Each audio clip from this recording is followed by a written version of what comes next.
If you have a cowboy in a movie, chances are pretty good it's a Western. If you have a gangster in a movie, it's a gangster movie. But if you have a journalist in a movie, it could be a Western, it could be a war film, it could be a horror film. Welcome to Journalism History, a podcast that rips out the pages of your history books to re-examine the stories you thought you knew and the ones you were never told. I'm Terry Finneman, and I research media coverage of women in politics. And I'm Nick Hirschon, and I research the history of New York sports.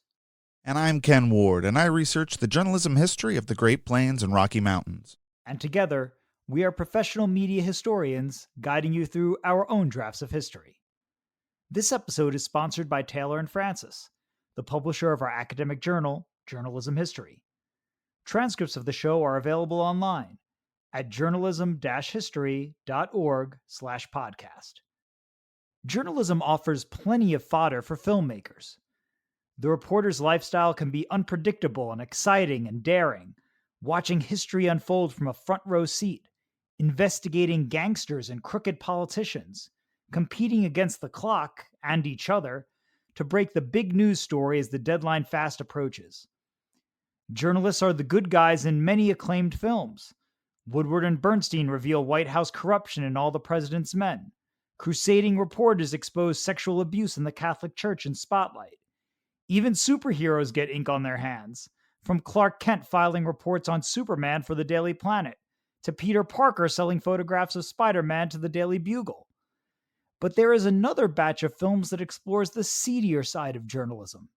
Citizen Kane stars Orson Welles as a publisher taking advantage of his influence for personal and political gain. Ace in the Hole presents Kirk Douglas as an unscrupulous reporter willing to risk a man's life to milk a story.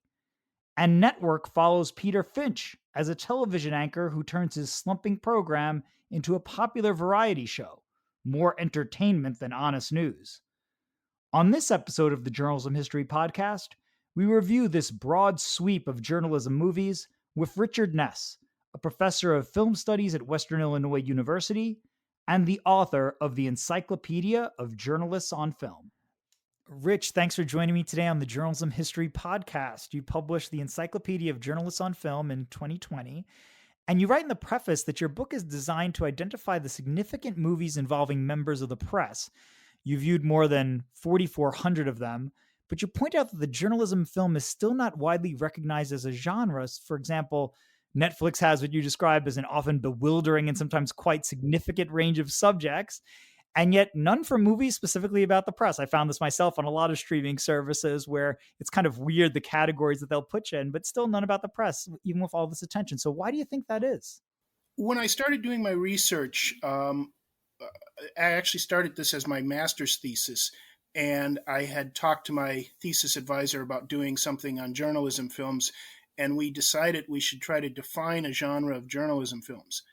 And we assumed it had been done. And doing our research, we found that there had been one kind of coffee table type book written by Alex Barris and a handful of articles, but nobody had tried to put it in the context of a genre. I think one of the reasons that I discovered pretty early on was that journalists show up in a lot of films that have already been classified in other genres. The journalist is often a supporting character, or even if it's a major character, the films tend to have already been classified in other ways. His Girl Friday, It Happened One Night, are screwball comedies. Man Who Shot Liberty Valance, the editor is a major part of that, but everybody talks about it as a Western. Story of G.I. Joe, the Ernie Pyle movie, is thought of as a war film. So the genre territory had already been sort of divided up. Citizen Kane, people talk about sort of transcending genre. Well, it's really a newspaper movie in a lot of ways. So I think part of it was that if you have a cowboy in a movie, chances are pretty good it's a Western. If you have a gangster in a movie, it's a gangster movie. But if you have a journalist in a movie, it could be a Western, it could be a war film, it could be a horror film like the Kolchak Night Stalker TV movie, or even The Ring more recently. So they sort of have already, fallen into all of these different genres. And nobody kind of looked at the movies that were really about journalism as a self-contained entity. Let's start then with some of the classic journalism films, the ones that our listeners might be most familiar with, or for people who are new to journalism films, where they should be starting. Probably have to begin with The Front Page, which you've mentioned before, one of the variations of it, the prototype for journalists in film.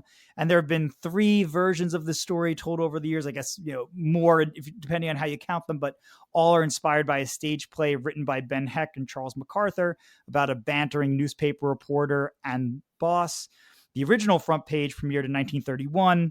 You praise it in your book for overcoming the stage-bound and stilted quality imposed by cumbersome early sound equipment. But then the most famous version came out a decade later in 1940 and probably eclipsed in a lot of people's minds the original Front Page. That was His Girl Friday with Cary Grant and Rosalind Russell.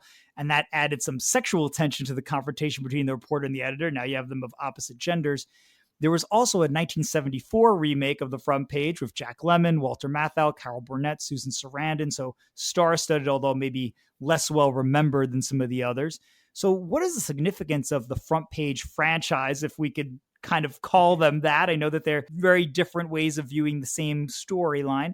And how did these films change how journalists were depicted in film? We probably also should throw in there Switching Channels in the 1980s, which was essentially a remake of a remake of a remake, because it's owes more to His Girl Friday than to either of the 2 male-dominated versions of Front Page. There's also an India remake, the title of which I can't pronounce, which actually seems to be a remake of Switching Channels more than any of the other versions. So yeah, it's been through several incarnations. So I think the original stage play already established the idea that newspaper stories were contemporary, and they were fresh, and they were fast moving. The dialogue in His Girl Friday is just nonstop and layered on top of people talking over each other, and it just has an energy that's not like in a lot of other films I can think of. And I think it also set a sort of prototype for the character. The hero is usually the reporter rather than the editor, so there's always a little mistrust of the hierarchy. The reporter has to be glib and fast talking, and the kind of guy who'll walk in and put his feet up on the editor's desk and start wisecracking. The reporters that we see in the press room waiting for the hanging of Earl Williams obviously are very cynical. There's a lot of dark humor. There's a lot of jokes about, what's going to happen to Earl. And so it set a sort of standard for what people thought the journalist was like. I think most of us who went into the profession at one time or another discovered that there's a certain amount of truth in that, but there's also a great deal of exaggeration. I had many nights sitting around in the office waiting for the paper to come out, and bantering with other members of the staff. And so I think there's they tapped into a certain truth. Of course, Hecht and MacArthur both had come out of that background. Hecht especially, in Chicago, having come out of that background and drawing on old stories they'd heard from all of their colleagues. His Girl Friday, as you said, brings in the male-female dynamic, and it puts the Front Page in the context of screwball comedy, which the stage play, didn't have that element, and even the first film version. So it turns it into a battle of the sexes as much as a battle over, journalistic integrity. And by the time we get to the Billy Wilder version in 1974, that comes out during a period when there's all of these nostalgia-based movies. The Sting had been a big hit the year before for the same studio, so it seemed like a natural to them to get Billy Wilder, Jack Lemmon, Walter Matthau, and redo the Front Page. But it has a kind of nostalgic tinge to it. Switching Channels puts it back in the contemporary dimension, and by making it a TV station rather than a newspaper. So it's the sort of story, that basic conflict between the reporter and the editor and the romance and all of these elements in it can be reworked in just about every generation has had a version of Front Page. If we count the TV movie or the TV series and a television adaptation in the 60s for, I think it was the Hallmark Hall of Fame, just about every generation has had a variation on the Front Page in some way. And I don't see it ending anytime soon, as long as we're still debating these issues of journalism.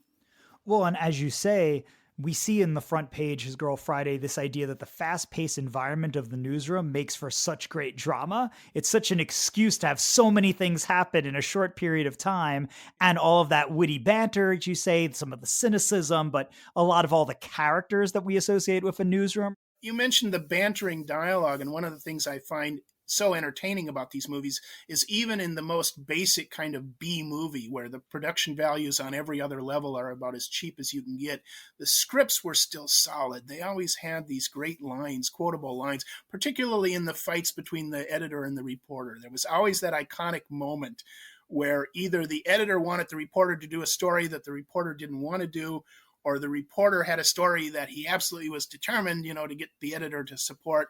And the editor would say, well, kid, you got, 48 hours to get the story. And they even parody that in, there's a movie called Capricorn 1 with Elliot Gould. And he's got an argument with his editor where they even mention the fact that in the old movies, you're supposed to give me 24 hours. So that idea of the constant pressure, the constant sense of energy, the great dialogue, all of these things are what characterize these movies. And so we could see certainly the impact of the front page for many decades after. And moving on to another kind of genre within the journalism film genre, I guess, you say the two most influential works for contemporary journalism films were both released in the year 1976. That brought us All the President's Men and Network. So All the President's Men, the story of Woodward and Bernstein, the two reporters at the Washington Post investigating Watergate, and Robert Redford, Dustin Hoffman, just considered, I believe, a Hollywood classic beyond just being a great journalism film, and some call it, I always view it as the best journalism film ever made. And then we have Network, starring Faye Dunaway, William Holden, Peter Finch as Howard Beale, a very memorable character, an anchor for a low-rated commercial network who announces during a newscast that he's going to commit suicide on the air. And this film explores the diminishing line between news and entertainment, something that's been talked about a lot in more recent decades. Are these reporters that we're seeing on TV really giving us straight up news, or are they trying to jazz it up a little bit, give their opinion, of course, and get an audience that way? And this trend of the media feeding on itself, Howard Beale announces that he is going to commit suicide, and then this all of a sudden generates a lot of ratings, so they want to keep him on the air, and he's taking advantage of all of this. And of course, we're talking about great lines, and one of the most famous lines in all of cinema from Network, where Howard gets viewers to go to their windows and yell, I'm as mad as hell, and I'm not going to take it anymore.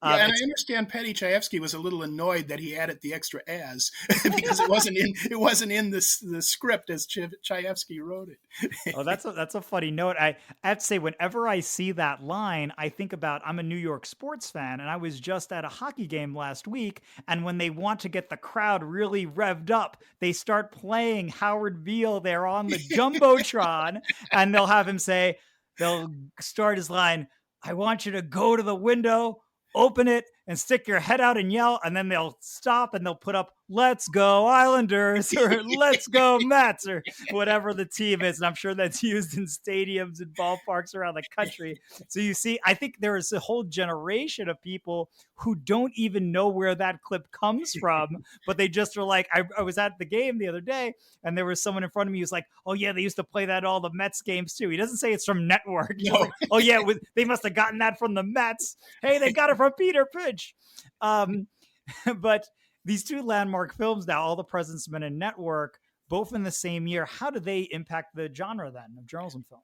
One of the things that was fascinating to me as I started doing the history was discovering this kind of yin and yang attitude toward the press, positive and negative. And it goes hand in hand all through the history of journalism films, because you start out with the front page, and even though they're cynical and, they're kind of making jokes about serious issues and things like that, the film does sort of reaffirm the power of the press at the end in a positive way. But the same year, you get Five Star Final, which has like this sleazy tabloid editor who is exploiting, this old story and digging up all of the skeletons in this family's closet and showing this really negative view of the press. in the 50s, right around the same time, you get Deadline USA with Humphrey Bogart as the crusading reporter who's going to fight against crime, juxtaposed against Ace in the Hole with Kirk Douglas as probably the sleaziest reporter in film history. Those two films are back to back. And then in 1976, you get All the President's Men, where you get the reaffirmation of the glorious tradition of journalism and a couple of crusading reporters who, went against the system and actually brought down a president. And Network, which is this sort of cynical view of the news media where you can't find the line anymore between entertainment and news. That film is so far ahead of its time in so many ways. Ned Beatty playing Arthur Jensen, the corporate owner, when he gives his speech about how there are no countries, there are no nations, there are no ideologies anymore, it's all corporations. That was in 1976, and we're living with it now. So it was way ahead of its time in a lot of ways. It's amazing how educational some of these films can be in capturing or being prescient about things that were going to happen, as you say, in the industry. Network is a great example of that. I also went to the Broadway adaptation that came out a few years ago with Bryan Cranston as Howard Beale. And the same idea of you're watching it thinking this is what's playing out in society, all these years later. And mentioning Network, my students can't believe that's 45 years old. A lot of the movies they can tell instantly, oh, this was a old film, but Network just seems fresh today. And they love All the President's Men. I did a course on journalists in films a few years ago, and that was their favorite film of the entire semester. So I thought it might seem a little slow to them because it's mostly the process of gathering information, but it's done so well that it's as compelling as any drama you could imagine. I'm always marveling at the fact that when I was going to journalism school, All the President's Men was already something from years ago. And it seemed like such an outdated idea, as more of my parents' generation. But now, even today, Bob Woodward, Carl Bernstein appear on TV a lot. They're, writing books about Donald Trump. They're very relevant. And so it's not like, oh, these are just guys who did something 50 years ago and you put on your bookcase and you forget about it. I think that the fact that they've had such long careers, and then that we've seen the impeachments of Donald Trump and some of the need for investigative reporting into so many issues, recently, and we're going to get into that again in Spotlight, that has come up. The other aspect of All the President's Men that I think is important to anybody going into journalism or wanting to learn about journalism is that it shows you the process. That it's a very slow, methodical, you're reading through a lot of, and at one point they're reading through library cards, trying to find out what I think it was Howard Hunt checked out. And it shows you that it's not like so many journalism movies where there's a breaking story every 5 minutes and it's always, a murder or something like that. It's a lot of, just talking to people and going through paperwork and trying to find, trying to put the pieces together and follow the trail. And that's one of the few films that I think really captures that, but does it in such a way that you still want to go out and do it. You don't think, oh, journalism looks boring. You watch that movie and you think, wow, if I could do this, this would be, a great career. Just as you're talking about that reporting process that is so present in All the President's Men, let's jump ahead a few decades now to what some people also say is maybe one of the best, or some people think this eclipsed All the President's Men as the best journalism film, to Spotlight from 2015, which won the Academy Award for Best Picture. Spotlight stars Mark Ruffalo, Michael Keaton, Rachel McAdams, Liv Schreiber. And similar to All the President's Men, it's showing these day-to-day processes that, like you've just said, they might not be very glamorous sometimes when you're doing interviews and looking up old dusty records. And yet you end up breaking a major story. In this case, the Boston Globe investigative team, which is known as the Spotlight team, looking into cases of sexual abuse by Catholic priests.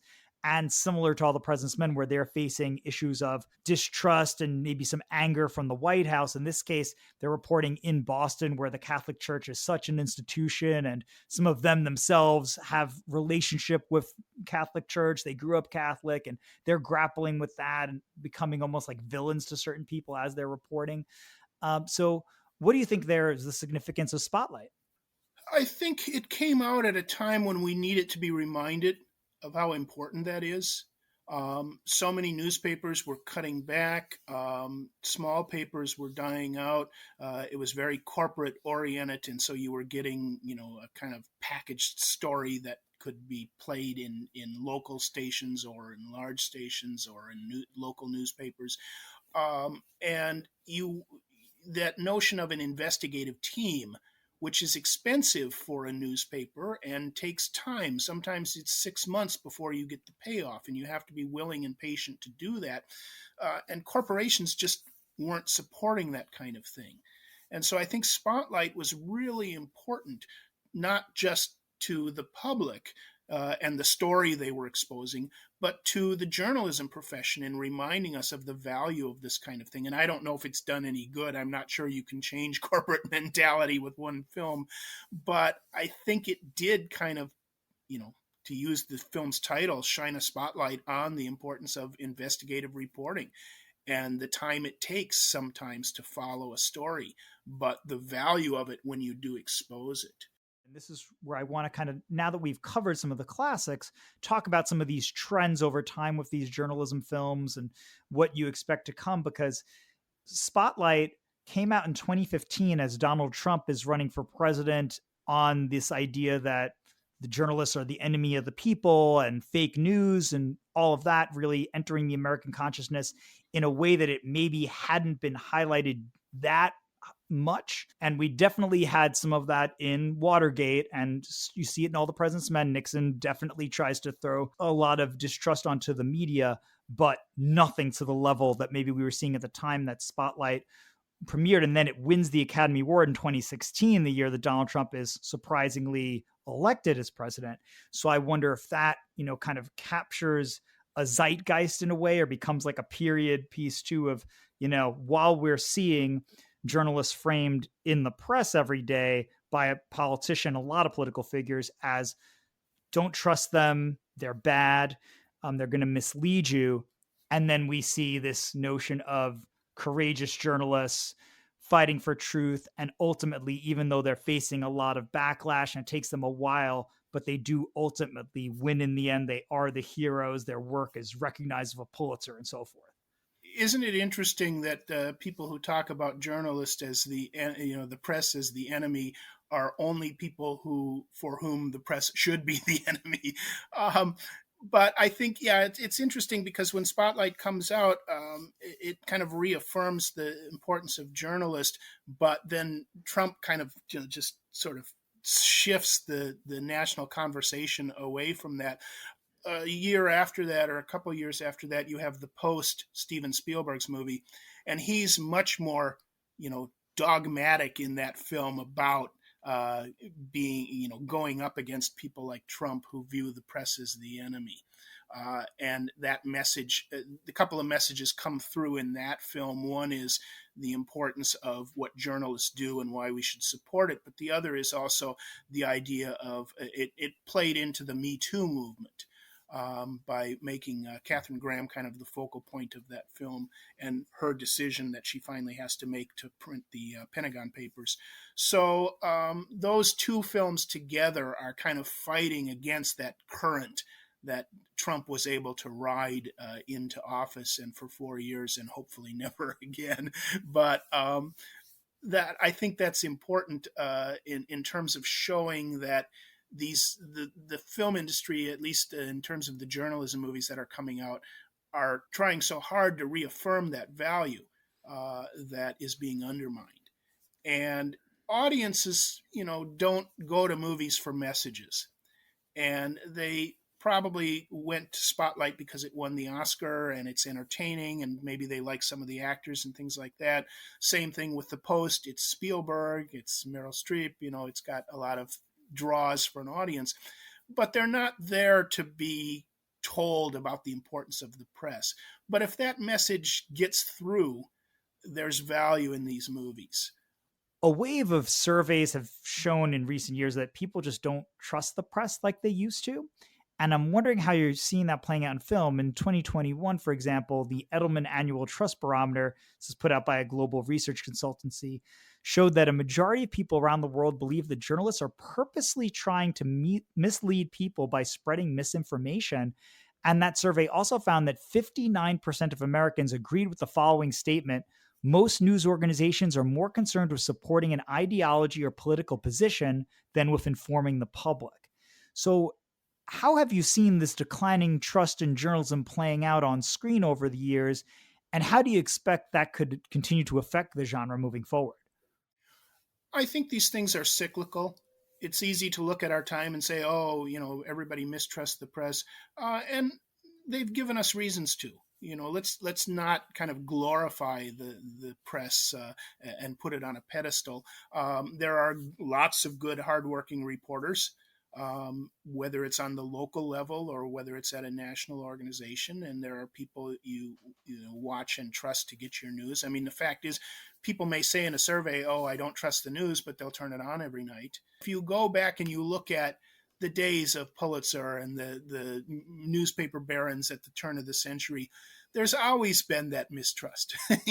It's always been there. It's just we tend to talk about it more right now, and the media talks about itself a lot more than it did in the past. And it's constantly analyzing itself. Of course, they're never the one who's the problem. It's their competitor that they're talking about. But that has brought it more into the forefront.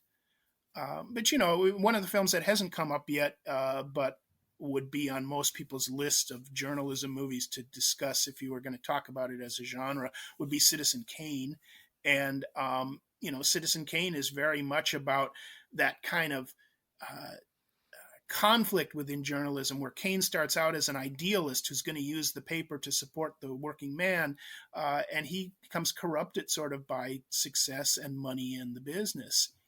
And, that film back in 1941 was telling us that there's that tension within journalism, that idea that you can be a crusader for the common people, but if that becomes a political ambition and you lose sight of what your original goal was, there's a danger there. So I'm not sure that what we're seeing right now, as clear as it is to many of us in the profession and even outside the profession, that there's a mistrust of journalism, I'm not sure it's any different than it has been in certain periods throughout our history.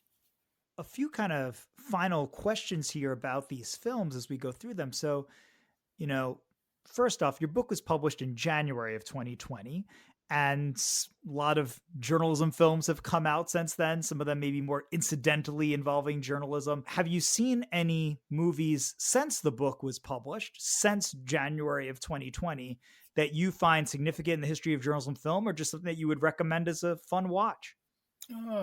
Good question. It's hard to. I watch so many of these films, and a lot of them are older films that I, just happened to come across and wasn't available earlier. So they all sort of blend together, and it's hard to remember what's come out within the last year or so. I think it's actually in the book. I think it came out in time to get into the book, but one that I would recommend that got overlooked, I think, and has been dismissed maybe as a little too flippant in terms of its approach. But there's a film called The Front Runner, which deals with covering politics, covering political issues. And it's done in kind of a flippant way, so I think some critics dismissed it. But I think there's a lot of important messages in that film. One of the things it deals with that I found in a lot of these newspaper films is that there's a certain rivalry within the newspaper industry that can have an effect on a story. If an editor, this comes up in Shock and Awe also, which came out within the last few years, an editor sometimes is reluctant to run a story because they can't understand why none of the other papers are covering it, or none of the other news organizations are covering it. So it must not be true. And of course, we can even trace this back to All the President's Men again, using that as our sort of prototype. Certainly the editors at the Washington Post were pretty reluctant at first to pursue the story, or not want to run anything until they had more solid confirmation. And one of the reasons was, how could two kind of relatively unknown at the time reporters have uncovered this and seasoned reporters didn't? And Frontrunner deals with some of those issues, with the big news organizations sort of setting the agenda for what stories get covered. And if it's a small story that comes out of a small paper or, an unknown reporter, there's a sort of suspicion about it. But I think some of the best stories that have broken in the last few years have come from local reporting. A lot of the things about, some of the I live in the Midwest, and a lot of the stories about, the meat packing plants that were forcing people to work during COVID and things like that, that's local coverage. That's not something the national news is going to pick up on until it's been covered locally. And I wonder, with everything that's happening in the world these days, from the political situation, the Trump presidency going into Biden and the coronavirus and all of the terribleness of the last few years, what kind of movies that will spark in the years to come. Yeah, well, it's going to be interesting. I think the industry itself is still going to try to create a positive image of journalism. Because they see its value. The public is probably going to resist that, and there's still going to be this mistrust of the press. But I think the more there's a kind of backlash against the press in real life, there seems to be a response from the movie industry to create a more positive image. But I think we're always going to have, as I said, Deadline USA and Ace in the Hole came out within a year of each other, and they show the positive and the negative aspect of the profession. And I think that's never going to go away. I think what we're going to see in the next few years is a lot of questioning of so-called fake news, a lot of films dealing with that issue, and with the new technology and what it's doing to journalism.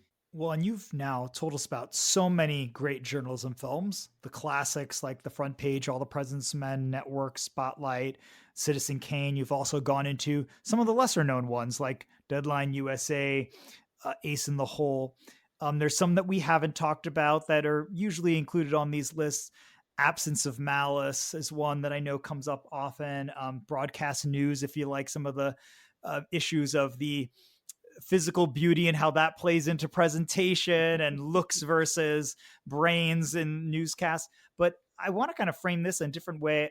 You've seen so many of these films. You say in the book, 4,400 of them, and I'm sure you've seen more since. What do you think is the best journalism film that often flies under the radar? One of these, like, Rich's picks. If someone was to go to like Blockbuster and they saw your shelf, and there's folks out there who've maybe seen a lot of these already. Maybe they're journalism professors, journalists themselves. What would be like, your handful of picks of like, what, cozy up to Netflix tonight and watch these? Well, first of all, if you can find a Blockbuster, I want to know where it is. Dating myself a little bit there, just like the newspapers. We're showing both of our ages here, I'm afraid. I would say there are two that come to mind immediately that I think have been overlooked. One is a film called The Great Man that was made in 1956, and it deals with radio. It deals with a sort of Arthur Godfrey type, beloved character host. And he dies, and they start to research his background to put together a tribute at the radio station. And they start finding out the great man wasn't such a great guy. And, there's one wonderful scene where they're interviewing people at the funeral, and then they're cutting that into a report that they're going to air on the radio. And they cut it in such a way that it sounds like everybody's just saying, glowing things about him. But most people were kind of indifferent. And they show how it's been edited, how the guy at back at the radio station edits that piece into a package that sounds really positive. So it's very much about the image that people created on radio and television and what the reality was. And the main character, Jose Ferrer, is a crusading reporter who's kind of fallen on rough times, and he gets a chance to redeem himself by doing this tribute. And then he has to decide, do I want to really tell the public what this guy was like or not? So The Great Man, it was a film that was hard to see for a long time. It was never, I think, released commercially on VHS or DVD. And then it did show up on Turner a few years ago and kind of got more interest generated about it. I had a 16 millimeter print for years that I would show in my classes. and people were like, why don't we know this film better? It's got a great supporting cast. You get both Ed and Keenan Wynn in the film. Jim Backus, I think, is in it. So it's got a great supporting cast, but it just was one of those films that sort of fell through the cracks. And another one I would mention that people wouldn't think of as a journalism movie, but has maybe one of the best depictions of the day-to-day process of working for a paper, is what's normally thought of as a science fiction film called The Day the Earth Caught Fire from 1962. And essentially what happens is, because of nuclear testing, the Earth has been thrown off its axis and is moving closer to the sun. And the world is heating up. So we got climate change, and we got journalistic debates of how to cover the issue. But it's all shown through a London newspaper. So the perspective is all the paper trying to follow the story and finding out the truth of what's going on, and then deciding whether they should tell the public and cause a panic. And so it's all done through the vision of the newspaper. And I've used it in courses on journalism films, and students are sort of surprised because they're expecting it to be a science fiction film, and it's got a lot of journalistic issues in it. So those are two, The Great Man and The Day the Earth Caught Fire, are two that come to mind. Shock Corridor from 1963, where the journalist deliberately gets committed to an insane asylum. It's a Samuel Fuller film that deals with a lot of issues that were going on in America at the time, because the mental institution becomes a sort of microcosm of America at the time. And one character, there's a black character who thinks he's a member of the KKK. There's another nuclear scientist who's in the sanitarium because he's had a meltdown about the nuclear proliferation. So it touches on all of these, just hot button issues in America in the early 60s. So Shock Corridor is another one I would mention. And I'm thank you for offering these. And certainly those are all films that I've not yet seen, even though I have a collection of journalism films in my queue. And then just one last one that I want to throw out there, because I've shown it to students over the years, a lesser known one called 30 from 1959. And it's 30 because that used to be the copy editing symbol you'd put at the end of a story, or now you sometimes see it at the end of a press release. It has a hyphen and then 30 and then the other hyphen, meaning that the story has ended. There's no other page to go on to view. And so it's a movie. It doesn't get a lot of attention. It stars Jack Webb from Dragnet. It's about a managing editor of a Los Angeles newspaper putting together headlines for the next day. In a lot of ways, it has that same frantic rush nature of the front page, the paper. There's a lot going on at once. It has this great soliloquy at one point where one of the editors is talking about the importance of journalism. And it's William Conrad who talks about, even if you only wrap fish in it, it's still your best 10 cents you'll ever spend or something. I can't remember exactly how the speech goes, but you also get the Copy Boy Blues. You get to sing the Copy Boy Blues with it's either Rick or David Nelson. I think it's David Nelson. That film actually has a precedent. There was a film made in 1954 in England called Front Page Story, where Jack Hawkins is the editor, and it follows 4 or 5 different stories that they're working on that day. The two films together are very similar in terms of just the way the plot plays out and the types of stories they're covering. So Front Page Story from 1954 and then 30 from 1959 have a very similar structure to them. So now we have given our listeners hours and hours. I don't know how they're going to catch up. There's a lot worse ways you could spend your time. The great thing about journalism movies is at least the dialogue's going to be entertaining. There's a lot of wit and humor in these movies. The paper is hilarious. Most of them were written by guys who had started out in the journalism profession and then tried to make it as screenwriters in Hollywood, and some did. Hecht was the most successful, of course, Ben Hecht. But a lot of them had a shot at least at writing their great journalism movie. Script. Yeah, and so now that we've given folks all of these different ideas of what to watch next, we filled up their queues. I'd like to just close our episode by asking you a question that we always end the Journalism History podcast with. Why does journalism history matter? Oh, there's so many reasons why it matters. I think one is that it's, the history of our times. So even if you don't think of it as journalism, it's what we know of history is often a result of what journalists have written about it. I think it's also important because it's fundamental to, at least in this country, our notions of what our ideological notions of what we should be founded on. Freedom of the press. It's no accident that that was given, pride of place in the First Amendment, along with freedom of speech.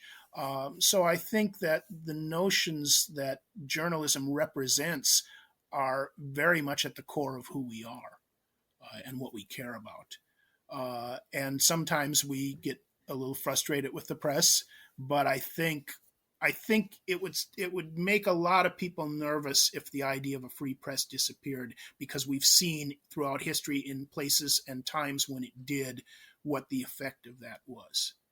So I think it's a value that people can complain about it all they want, but it's a value that deep down we still feel is necessary.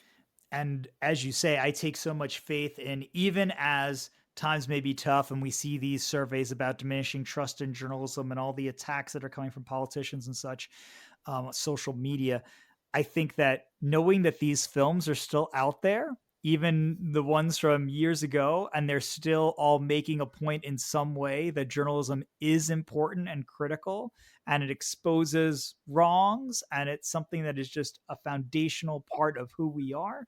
That is an important message that's getting out there. Even if the film is not especially preachy, it's still kind of the undercurrent. Even if it's showing journalists do things bad, it's saying they can get away with this because so many people usually trust them, and so many journalists are usually good apples. So we can take out Stephen Glass and Shattered Glass and Jason Blair and some of the others who are in these different films. And so there's something that's really nice to know those films are still out there. As someone who is old enough to have grown up in the Watergate era, the same arguments that are being made now about the mistrust of the press were being made in the Nixon years. But once the story broke and once the truth came out, it became obvious how important it was to have pursued it. I think I hate to crystal ball and I hate to predict, but I think we're poised for another moment in history where truth about something is going to come out. And when it does, I think there will be an understanding that the diligence of the press was an important part of that. So that's my hope, at least. We'll see what happens in the next few years. But things are moving toward a point where certain things that have been tried to be covered up or concealed are going to come out. Well, it's always nice to end on a hopeful note. Since so much of we cover in these podcasts could sometimes be about some difficult moments in journalism history and some things that we, journalists were covering that wasn't always the best. But we thank you so much for coming on the podcast. Again, the book is Encyclopedia of Journalists on Film, released in 2020. The author is Richard Ness. Rich, thanks again for joining us on the Journalism History Podcast. Thank you. Thanks for tuning in, and additional thanks to our sponsor, Taylor & Francis. Be sure to subscribe to our podcast. You can also follow us on Twitter at JHistoryJournal. Until next time, I'm your host, Nick Hirshon, signing off with the words of Edward R. Murrow. Good night and good luck.